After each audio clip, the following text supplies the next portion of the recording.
लोकशाहीचा लोकोत्सव जवळजवळ 8-10 वर्षानंतर महापालिकेच्या निवडणुका व्हायला लागलेल्या आहेत. गेले महिनाभर आम्ही कोल्हापूर व पश्चिम महाराष्ट्रामध्ये महायुतीच्या वतीनं प्रचार करत आहोत.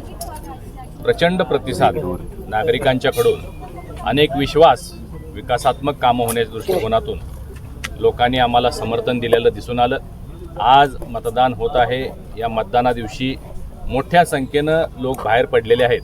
पहिल्यांदाच 4 मतदान करून प्रभाग पद्धतीने किंवा पॅनल पद्धतीनं मतदान होत आहे आणि त्यामुळं आणखीन लोकांच्यामध्ये उत्साह दिसतोय.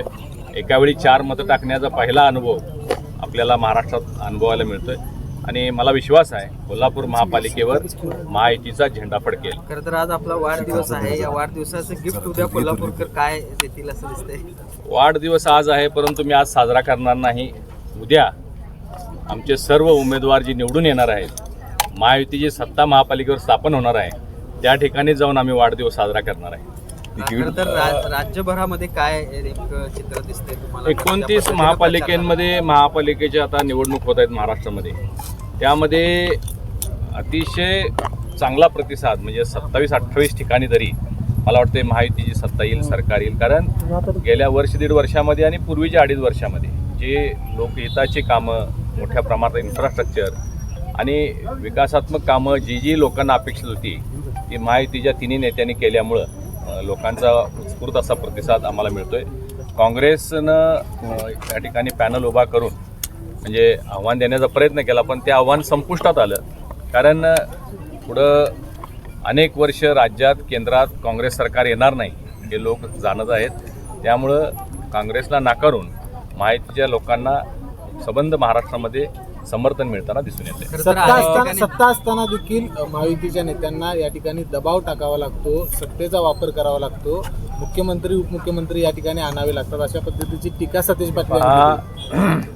आमचे जे नेते आहेत हे कार्यकर्त्यांना जपणारे आणि कार्यकर्त्यांना बळ देणारे नेते आहेत. मी सांगितल्याप्रमाणे 8-10 वर्षानंतर निवडणुका होत आहेत. गेल्या 8-10 वर्ष हे सगळे कार्यकर्ते पक्षाची धुरा सांभाळत आहेत, पक्षाचं काम करतायत, पक्षाच्या भूमिका, केंद्र राज्य सरकारच्या योजना लोकांच्या घरापर्यंत, तळागाळापर्यंत पोचवण्याचं काम करतायत. आणि त्यामुळं लोकांच्या या सगळ्या उमेदवारांच्या अपेक्षा पूर्ण करण्याच्या दृष्टिकोनातून आमचे नेते आले. काँग्रेसचे आले, पण आता त्यांच्याकडे नेतेच राहिलेले नाहीत. जे होते ते शिल्लक जे काय आहेत ते आले, ते पण येऊन गेले इथं प्रचार करून, पण त्याचा काही परिणाम होईल असं दिसत नाही. कारण फारसे या लोकांना कोण ओळखतंय असं काही चित्र कोल्हापूरमध्ये तर नाही आहे. खरं तर या सगळ्या प्रचाराच्या शेवटच्या काही दिवसांमध्ये काही घटना देखील राज्यभरामध्ये घडल्या. नाशिकमध्ये काँग्रेसच्या कार्यालयावर हल्ला झाला किंवा जाळपोळीचा प्रयत्न झाला. भाजपवर आरोप होतोय अशा पद्धतीनं पराभव दिसू लागला. पराभव त्यांना दिसू लागल्यामुळं ते अशा पद्धतीचे आरोप करायला लागलेले आहेत. भाजपनं असल्या पद्धतीचं कृत्य कुठं करायचं काही कारणच नाही. कारण संपूर्ण समर्थन राज्यभरामध्ये सगळीकडे मिळते. लाडकी बहीण योजनेचा परिणाम आम्हाला दिसतोय. आम्ही प्रचार करत असताना पाहिलं की मोठ्या संख्येनं महिलाच प्रचारामध्ये सहभागी होत्या. प्रचार सभा असेल, रॅली असेल, फेरी असेल, आणि त्यामुळं समर्थन भारतीय जनता पार्टीला जास्त आहे. आता काँग्रेसच्या पायाखालची वाळू घसरलेली आहे, त्यांना कुठंच समर्थन मिळत नाही. त्यांचे लोक निवडून येतील अशी शाश्वती नसल्यामुळं ते अशा पद्धतीचे आरोप करतात असं माझं म्हणणं आहे. लाडकी बहीण योजनेचा उल्लेख तुम्ही केला, मात्र कोल्हापुरात काँग्रेसनं या सगळ्या याच्यामध्ये महिलांना मोफत KMT प्रवासाचं एक आश्वासन दिलेलं दिसतंय. त्याचा काय परिणाम? कोल्हापूर महापालिकेच्या KMTची अवस्था बिकट आहे. खूप साऱ्या बसेस बंद अवस्थेमध्ये आहेत. त्यांच्या काँग्रेसच्या 15 वर्षाच्या कार्यकाळात महापालिकेमध्ये कोणतंही भरीव काम ते करू शकलेलं नाही.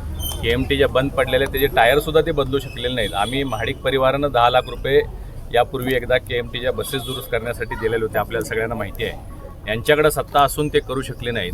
आणि मग अशा पद्धतीने खोटी आश्वासनं महिलांना देऊन फ्री KMT करणार, हे म्हणजे एक आमिष दाखवण्याचा प्रयत्न केला आहे. या आमिषाला कोल्हापूरच्या महिला बळी पडणार नाहीत असा मला विश्वास आहे. एकीकडे कोल्हापूरकर उत्स्फूर्तपणे मतदानाला बाहेर पडले, मात्र बऱ्याच मतदान केंद्रावर मशीन बंद पडणे आणि मतदार यादीमध्ये घोळ अशा पद्धतीच्या समस्या. पहिल्यांदाच प्रभाग पद्धतीनं मतदान होत असल्यामुळं आणि याद्यांची फोड झाल्यामुळं थोडासा हा गोंधळ आहे. परंतु आमचे भारतीय जनता पार्टीचे सर्व पदाधिकारी आणि कार्यकर्ते सर्व बूथवर सज्ज आहेत.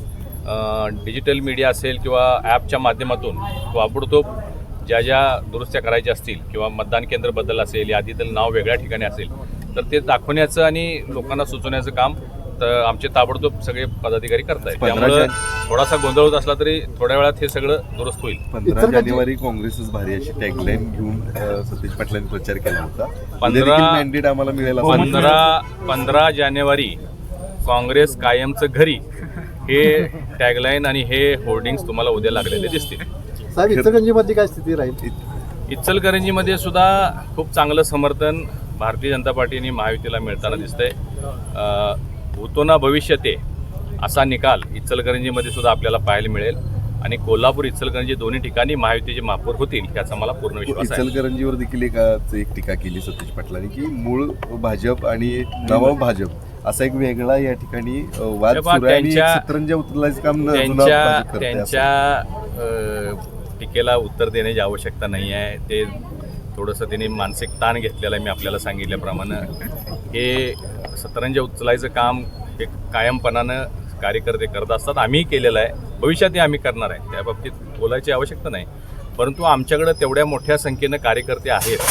काँग्रेसला उमेदवार मिळाले नाहीत. तुम्ही कोल्हापूर शहरामध्ये बघा, 3 ठिकाणी नवरा बायकोला उमेदवारी आणि 1 ठिकाणी वडिलाला आणि मुलगीला उमेदवार मिळत नसल्यामुळे त्यांची अवस्था अशी दुरावस्था झालेली आहे.